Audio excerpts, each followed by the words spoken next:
नमस्कार। आज का लेक्चर 12 से 15 मिनट साथ रहिए। पीआईएल पर एक लेक्चर दे रहा हूँ, फिर क्वेश्चन दूंगा, फिर आपको लिखने का ड्राफ्ट बताऊंगा।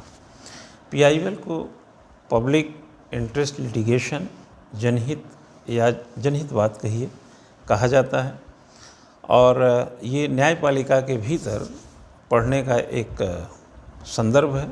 आप बहुत सारी जानकारी किए होंगे, इसकी भी जानकारी कर लीजिए, थोड़ा सा जोड़ लीजिएगा और ओके।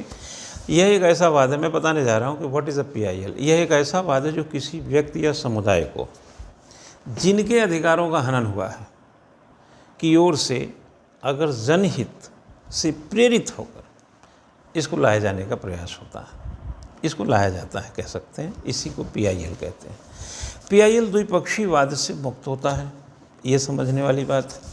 पीआईएल एक बार अगर आपने दाखिल कर दिया तो वापस नहीं ले सकते हैं, दूसरी बात आप इसमें समझ लीजिए। तीसरी है कि उच्चतम और उच्च न्यायालय में ही इसको दाखिल किया जाता है।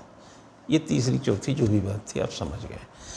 इसका वैश्विक परिप्रेक्ष्य बता देता हूँ। वैश्विक परिप्रेक्ष्य है कि गिडन बनाम राइट केस में ये 1876 की बात अमेरिका की है।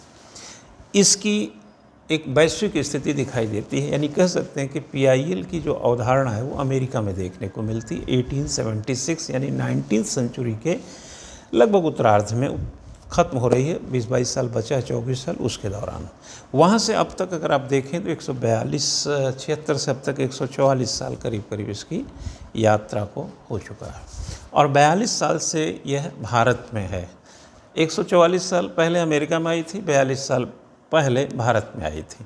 तो 1876 में वैश्विक परिप्रेक्ष्य में देखते हैं तो अमेरिका में इसका उद्गार दिखाई दिया और जब भारत में इसको बात करेंगे तो 1976 में मुंबई कारागार बनाम अब्दुल्ला भाई का एक केस था, तब उसमें चीफ जस्टिस ऑफ इंडिया जो है कृष्ण अय्यर साहब थे। उनके दौरान में एक प्रकार से इसकी कहीं ना कहीं जनहित के मसले को लेकर के पीआईएल जैसे या कहा जाए पब्लिक इंटरेस्ट जैसे संदर्भ को लेकर इसमें एक बात फूटी और 1978 में एक इसको रिकग्नाइजेशन मिला। अगर 1978 में इसको रिकग्नाइजेशन मिलता पीआईएल को तो आप खुद सोच सकते हैं कि 42 साल पहले की ये कहानी है। तो इसमें जो संदर्भ निहित बात है मैं उसको ये थोड़ा सा हिस्टोरिकल आपको बता दिया। अब सवाल उठता है कि ये इसकी क्या ज़रूरत है। विशेष तौर पर यह तब ज़रूरत पड़ती है क्योंकि हमारा देश क्या है, हमारे देश में अशिक्षा है। हर चौथा व्यक्ति अशिक्षित है, हर चौथा व्यक्ति गरीबी रेखा के नीचे है। ये अज्ञानता और जो गरीबी होती है लोगों का शोषण कर देती है। ये अज्ञानता और गरीबी क्या करती है, उनके अधिकारों की प्राप्ति का साधन नहीं पता होने देती है कि वो अपने अधिकारों को कैसे सुरक्षित और संरक्षित रख सकें। तो एक प्रकार से समुदाय के भीतर जो गरीबी है, जो अज्ञानता है, उसके कारण अधिकारों का न तो ज्ञान हो पाता है और न ही प्राप्ति के साधन का पता चल पाता। ऐसे में पीआईएल उनके लिए सुरक्षा कवच का काम करता है। लोकहितवाद को अगर आप देखें, पीआईएल को देखें तो 1978 जैसे वहाँ से हम आगे बढ़ते हैं 1985 वगैरह के 86 इस दौर में आएंगे। आप देखेंगे भगवती प्रसाद न्यायमूर्ति का नाम सुना होगा। उनके टाइम में बड़ा वाइबल हुआ, एक प्रकार से बड़ी व्यापक लोकप्रियता को हासिल किया और कुछ जो महत्वपूर्ण इसके तथ्य हैं मैं अब उसकी चर्चा करने जा रहा हूँ। मैं यहाँ पर 3 बातें आपको बताने जा रहा हूँ। एक महत्वपूर्ण तथ्य मैं बताऊँगा और उस महत्वपूर्ण तथ्य को करीब 5 प्रकार के मैं महत्वपूर्ण तथ्य बताऊँगा। फिर आपको 2007 में, दिसंबर 2007 की बात है कि पश्चात उच्चतम न्यायालय ने बताया कि ये पीआईएल होगा, ये पीआईएल नहीं होगा, क्योंकि पीआईएल का समय के साथ लोगों ने दुरुपयोग सदुपयोग के साथ दुरुपयोग भी हुआ। तो पीआईएल और नॉन पीआईएल एक प्रकार से कहाँ किस मामले में पीआईएल हो सकता है, किस मामले में नहीं हो सकता, इसको कैटेगराइज किया 2007 में। तो 10 वो बातें बताऊंगा जहाँ पर पीआईएल आप कर सकते हैं और 5 बातें वो बताऊंगा जहाँ पर आप पीआईएल नहीं कर सकते हैं। ये दोनों बातें सुप्रीम कोर्ट ने बताई, लेकिन पहले मुख्य तथ्य मैं बता देता हूँ। लोकहितवाद की शुरुआत, पहली बात है कि आप उच्चतम और उच्च न्यायालय में कर सकते हैं, पहला। दूसरा है लोकहितवाद प्रायः जनसमूह के हितों की रक्षा का प्रयास होता है, दूसरी बात है। हाँ, अगर किसी व्यक्ति की माना कोई व्यक्ति का मसला है, लेकिन परिस्थितिवश अगर उसको कहीं ना कहीं किसी जन समूह के संदर्भ से उसको निहित कर दिया जाता है, तब भी उसकी सुनवाई हो सकती है, जो एक बात इसमें देखने को मिलती है। लोकहितवाद का महत्व जो है जन महत्व के विषय से जुड़ा होना चाहिए। इसका कार्य जो है वास्तविक जैसे सामाजिक संगठन हो, व्यक्तिगत याचिका दायर, या कोई सामाजिक संगठन भी कर सकता है, व्यक्तिगत इसको दायर कर सकता है। यहाँ याचिका दायर करने हेतु कोई औपचारिक विधान नहीं है, लेकिन इसका जनहित इसमें होना चाहिए। आगे आता है लोकहित की सुनवाई करते समय न्याय संगत, या यूँ कहा जाए न्यायालय अपनी नीतियों को छोड़ करके भी देखा गया है कि नवीन आदेश, नए आदेश दे देते हैं। ये मुख्य बात है इसमें। लोकहितवाद के अंतर्गत अगर हम देखें तो सामान्यतः देखा गया है कि न्यायालय द्वारा राज्य को आदेश और निर्देश दिए जा सकते हैं, है ना, दिया जा सकता है। और राज्य की परिभाषा आर्टिकल 12 में है। आप उसको मैं संविधान में मूल अधिकार के समय बहुत विस्तृत तरीके से पढ़ाया। अगर किसी को राज्य को ठीक से और जानना है तो कृपया आप राज्य की विशद अध्ययन करके ऐसा कुछ विषय डाल दीजिएगा यूट्यूब में, आपको राज्य की मेरी पूरा लेक्चर मिल जाएगा। यदि आवश्यक ना हो, कहा जाए कि यदि आवश्यक हो कह लीजिए, तो न्यायालय पीड़ित व्यक्ति को क्षतिपूर्ति के लिए भी कह सकता है। जो क्षतिपूर्ति किया वो करेगा। और बहुधा देखा गया है कि राज्य के प्रति या किसी मामले में प्राइवेट व्यक्ति के विरुद्ध भी यह दिया जा सकता है, यह आदेश। ठीक, वर्तमान में तो ये बहुत लोकप्रिय है। हालांकि वर्तमान का मतलब मैं 2020 में बात कर रहा हूँ, 2010 में भी पढ़ाया था, तब भी बोला था वर्तमान में बहुत लोकप्रिय है लेकिन लोकप्रिय है। PIL एक बहुत ही लोकप्रिय व्यवस्था है जो जनता के हितों के बड़े काम आ रहा है। लेकिन मैं यहाँ पर बच्चा ये बताना चाहूँगा, 6 दिसंबर 2007 को एक याचिका पर सुनवाई करते हुए सर्वोच्च न्यायालय ने कुछ बातें कही हैं, मैं उसको बताना चाह रहा हूँ। उन्होंने कहा कि जनहितवाद पर न्यायिक आपत्ति के उपरांत के बाद देश में छिड़े बहस को देखते हुए उच्चतम न्यायालय ने जनहितवाद को लेकर के जो बहस छिड़ा को लिए दिशा निर्देश स्पष्ट करना ज़रूरी समझा, और कि लोगों को क्लियर रहे। और इसके तहत क्या स्पष्ट किया, कहा कि व्यक्तिगत और विशेष व्यक्ति, यानी व्यक्तिगत और विशेष व्यक्ति से जुड़े मामलों को जनहितवाद में स्वीकार नहीं किया जाना चाहिए। उच्चतम न्यायालय में पत्र के रूप में पहुंचने वाली, पत्र के रूप में भी जनहित आपने देखे होंगे कि लिटिगेशन पहुंच जाते हैं, PIL डाल देते हैं, एक चिट्ठी लिख देते हैं। पहुंचने वाली जनहित याचिका के अन्वेषण हेतु एक प्रकोष्ठ बनाया जाएगा। ऐसे नहीं कि कोई भी लिख दिया और वहाँ पे चला गया और हो रहा है सुनवाई। इसमें काफ़ी लोग इधर उधर की संदर्भ निहित बातें नहीं होती हैं, व्यक्तिगत बातों को भी PIL में डाल के उसका दुरुपयोग कर रहे थे।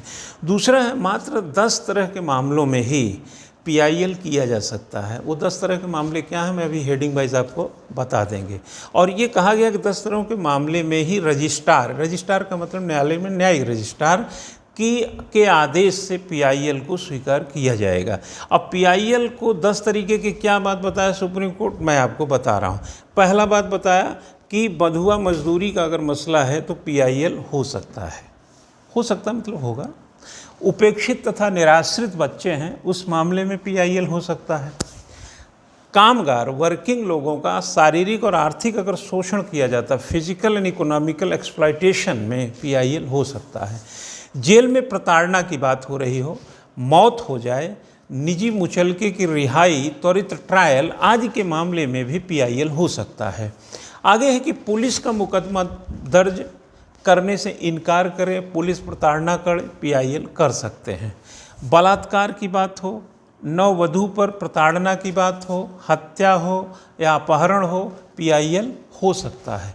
SC ST या अन्य गरीब वर्गों के पुलिस द्वारा या समाज द्वारा अगर प्रताड़ना हो रही हो तो PIL हो सकता है। पर्यावरण प्रदूषण का मामला हो, पारिस्थितिकी नुकसान का मसला हो, इकोलॉजिकल डैमेज हो रहा हो चीज़ें, पर्यावरण दिल्ली में देखते हैं PIL को लेकर दिल्ली में जब प्रदूषण बढ़ जाता है, अपने पटाखा का वैसा होली पे देखे होंगे दीपावली पे देखे होंगे कि पटाखे 2 घंटे बजाइए, ऐसे ऐसे तमाम मसले आपने सुने होंगे। पर्यावरण और प्रदूषण को संतुलित करने या ना बढ़े ऐसे के लिए भी PIL डाली जाती है। नुकसान पहुंचा दीजिए, खाद्य पदार्थों में मिलावट कर दीजिए, ड्रग्स का मसला हो, पुरातत्व संरक्षण का बात है, वन्य जीव संरक्षण की बात हो रही हो, विरासत और संस्कृति के जो जुड़े अन्य मुद्दे हैं, जैसे ताजमहल वगैरह से जुड़े हुए मुद्दे, अगर कि ताजमहल पीला पड़ रहा है, PIL डाल दिया, ठीक है ना। तो ये सब चीज़ें PIL में आते हैं। इसके अलावा सांप्रदायिक दंगा करा होना, पारिवारिक पेंशन का भी मसला हो तो ये PIL हो सकता है, ठीक है। अब आता है कि न्यायालय कौन सी 5 बातें, ये 10 बातें थी, अब वो आप समझ पता नहीं 15-20 बातें हो गई होंगी, क्योंकि जहाँ जहाँ हम कह रहे थे PIL हो सकता है, PIL हो सकता है, PIL हो, वो बात ख़त्म कर रहा था मैं, ठीक है ना। तो 10 बात इसी में था। जैसे मैं उदाहरण दे दूँ, जेल में प्रताड़ना, मौत, निजी मुचलके पर रिहाई, त्वरित ट्रायल इत्यादि PIL हो सकता है, एक बात थी ये, ठीक है ना। तो अब आप उसमें पकड़ लीजिएगा जाके वीडियो सुन करके। अब आता है कि PIL 5 वो कौन से मुद्दे हैं जहाँ पे PIL नहीं हो सकता, यानी उसने अलग कर दिया कि इस पे मत करो PIL। कैसे? मकान मालिक और किराएदार का प्रकरण हो तो PIL नहीं हो सकता है। यानी कि न्यायालय ने निम्नलिखित 5 विषयों को, जो निम्नलिखित मैं बताने जा रहा हूँ, निम्नलिखित मतलब अब नीचे जो मैं बताऊँगा, जो नीचे अब लिखेंगे, में जनहितवाद के दायरे से बाहर रखा है और बाहर कर दिया है। पहले था किराया और किराएदार के बीच का प्रकरण। मैं समझता हूँ जैसे कोरोना के मामले में जब लॉकडाउन हुआ तो बहुत सारे लोग किराया नहीं दे पाए, काम धंधा रुक गया, मजदूर थे, फैक्ट्री में काम कर रहे थे, कहीं पे सब गड़बड़ हो गया और इस गड़बड़ी के कारण उनके पास पैसा नहीं, यहाँ तो भोजन का पैसा नहीं, रहमो करम पे पल रहे हैं, उस पर से किराया भी बढ़ रहा है। तो किराएदार ने जब किराया मांगा होगा तो किराया नहीं देने की स्थिति में वो घर से निकाल दिया होगा। अब इतना बड़े देश में हम तो समझते हैं ऐसी लाखों घटनाएं उन्हें हो गई हों, अब कहाँ शिकायत करें, कहाँ जाएं, इस भगदड़ में कहाँ जाएं, लोग घर भाग गए अपने अपने सब। तो ऐसे केसेस में PIL नहीं हो सकता है, जबकि अब कोर्ट ने कहा अलग बात है, लेकिन ये बहुत बड़े जन समुदाय का एक मामला हो जाता है। पब्लिक इंटरेस्ट लिटिगेशन का पहले जो था, मुझे लगता है कि कहीं ना कहीं ये बहुत बड़ा वर्ग इससे प्रभावित रहा होगा। अब देखिए, जैसे सोनू सूद को आपने सुना, जब उसको लगा कि यार सब पैदल भाग रहे हैं, दिक्कत हो रहा तमाम, तो उसने बड़ा मेहनत किया, बस से, ट्रेन से, एयर से, अपना पैसा ये वो, जैसे मतलब बड़ा सुविधा दिया उन्होंने। तो एक प्रकार से एक पैरेलल जैसे एक गवर्निंग एस्पेक्ट ट्रैवल की चला दी और लोगों को राहत देने का काम किया। एक तरफ किराएदार को मकान मालिक बाहर निकाल रहा है, दूसरी तरफ उस बाहर निकाले लोगों को एक दूसरा व्यक्ति उसको घर पहुंचा रहा है। देखिए, पब्लिक हित में कौन काम कर रहा है? किराएदार कर रहा है? नहीं कर रहा है, सोनू सूद कर रहे हैं। खैर, आते हैं पेंशन और ग्रेजुएटी से जुड़े मामले हों दूसरे में, जो PIL पहले अब नहीं डाल सकते हैं, लेकिन यहाँ पर पारिवारिक पेंशन को PIL में ले जा सकते हैं, जो मैंने बताया, जो 2006 दिसंबर 2007 को सुप्रीम कोर्ट ने डिफाइन किया उसको। मेडिकल तथा अन्य शिक्षण संस्थाओं में दाखिले के मामले को अब आप PIL बना करके नहीं ले जा सकते। हाई कोर्ट और अधीनस्थ न्यायालयों में लंबित पड़े जो मुकदमे हैं उसको लेकर के आप PIL नहीं डाल सकते कि साहब जल्दी से ये करो वो करो। जनहितवाद के दायरे में, यानी कि पब्लिक इंटरेस्ट के दायरे में आने वाले विषयों को छोड़ दिया जाए तो अन्य मामलों में केंद्र, राज्य, स्थानीय निकाय की शिकायत आदि इत्यादि को PIL का हिस्सा नहीं बना सकते। इन तमाम चीज़ों को PIL, जो 5 बातें बताए, PIL नहीं कर सकते। बाकी की 10 चीज़ों पे PIL कर सकते हैं। सुप्रीम कोर्ट ने जब इस मसले को, इस वाद को नियंत्रित करने की कोशिश हुई, वाद को नियंत्रित करने की कोशिश की गई कि क्या होंगे और क्या नहीं होंगे, तो इस पर एक 2 वर्गों में, एक विद्वान वर्ग तो होता ही हर क्षेत्र का, उसमें एक अपने आप में एक बहस छिड़ गई। बहस ये छिड़ गई कि सुप्रीम कोर्ट ने के इस दिशा निर्देश के उपरांत याचिका जो है, वाद क्या वास्तविक निहितार्थ समाप्त नहीं हो जाएगा? क्या ऐसी चीज़ों के जो अर्थ हैं, जो PIL के अर्थ हैं, उसमें कोई गड़बड़ी नहीं आएगी? एक वर्ग कुछ सोच रहा है, दूसरा वर्ग कह रहा है वही इसकी कटाई छटाई भी जरूरी है। तो मैं यहाँ आपको क्लियर करना चाहता हूँ, सुप्रीम कोर्ट ने दुरुपयोग को सदुपयोग में बदलने का एक कोशिश किया। इसलिए सुप्रीम कोर्ट के इस निर्णय पर शंका नहीं कर सकते हैं, बल्कि भारतीय न्यायिक पद्धति वर्तमान में भी पूर्ण न्याय की अवधारणा पर टिकी है। अगर आप देखें तो पहले से अब तक भारतीय जो न्याय पद्धति वो पूर्ण न्याय पर टिकती है ना। उस पूर्ण न्याय का कहीं ना कहीं इस तरीके के कदम एक कह लीजिए उसको कॉम्प्लीमेंट का काम करते हैं। अतः ऐसे में कह सकते हैं कि शंका निराधार है। अब ये आपके दिमाग में आ सकता है कि ये पूर्ण न्याय क्या है। पूर्ण न्याय का जैसे मौलिक अधिकार का उल्लंघन हो जाए तो मौलिक अधिकार के उल्लंघन की स्थिति में न केवल न्याय दिया जाएगा, आदेश दिया जाएगा, बल्कि मौलिक अधिकार को जो आदेश दिया गया उस पर उसको लागू भी किया जा रहा है कि नहीं, उस पर निगरानी रखना, यानी कि आदेश देना और आदेश को लागू होते हुए देखकर निगरानी करना, ये पूर्ण न्याय की व्यवस्था है। तो कुल मिलाकर के जो PIL की एक संदर्भ निहित उपयोग और सदुपयोग के बीच में क्या होगा क्या नहीं होगा के बीच में कहाँ से ये चला कहाँ से ये है, इसके संदर्भ को लेकर भारतीय परिप्रेक्ष्य और अपने दायरे के हिसाब से जो PIL की समझ थी एक प्रकार से आपके पास पहुंचनी चाहिए, उस पर एक छोटी सी वीडियो के अंतर्गत चर्चा थी। आप आज ये पार्ट 1 इतना समझिए, इसका मैं पार्ट 2 न्यायिक सुधार के साथ कुछ चीज़ें जोड़ करके और बताऊंगा। फिर आपको मैं एक्टिविज्म की बात करूँ, न्यायिक सक्रियता की बात करूँगा, वो अलग वीडियो में छोटे छोटे टर्म्स में दूंगा। अब आपको मैं एक क्वेश्चन बताता हूँ इसमें।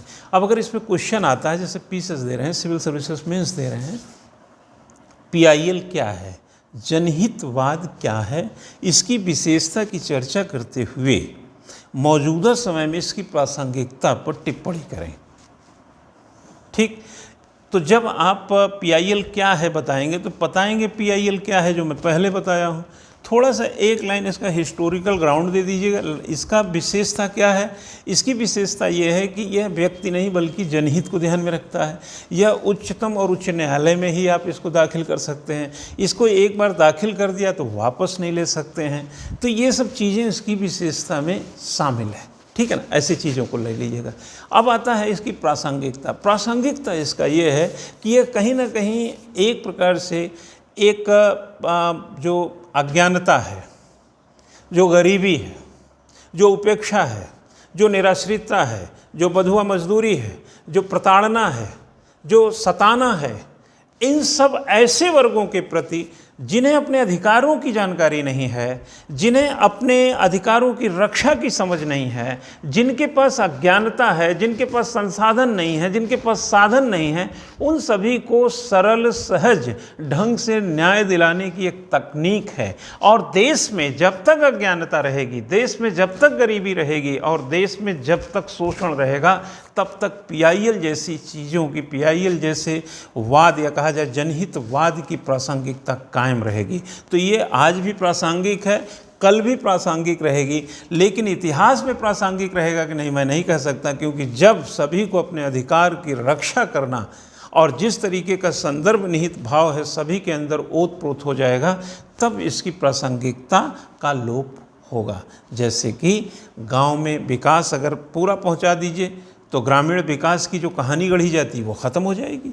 रोजगार की जो संदर्भ हैं अगर वो समाप्त हो जाए, रोजगार सबको मिले, सबको संसाधन मिले, तो ये जो हल्ला गुल्ला खत्म हो जाए। कहने का मतलब है किसी भी चीज़ का रेलेवेंस तब तक कायम होता है जब तक उसकी पूरी तरह पहुंच नहीं बना दी जाती। तो कुल मिला जुला करके आज का विषय PIL को एक सशक्त भाव में, एक प्रश्न के रूप में, एक कैसे लिखेंगे थोड़ा उस रूप में और क्या लिखेंगे इसके पूरे मापदंडों में समझाने का प्रयास किया।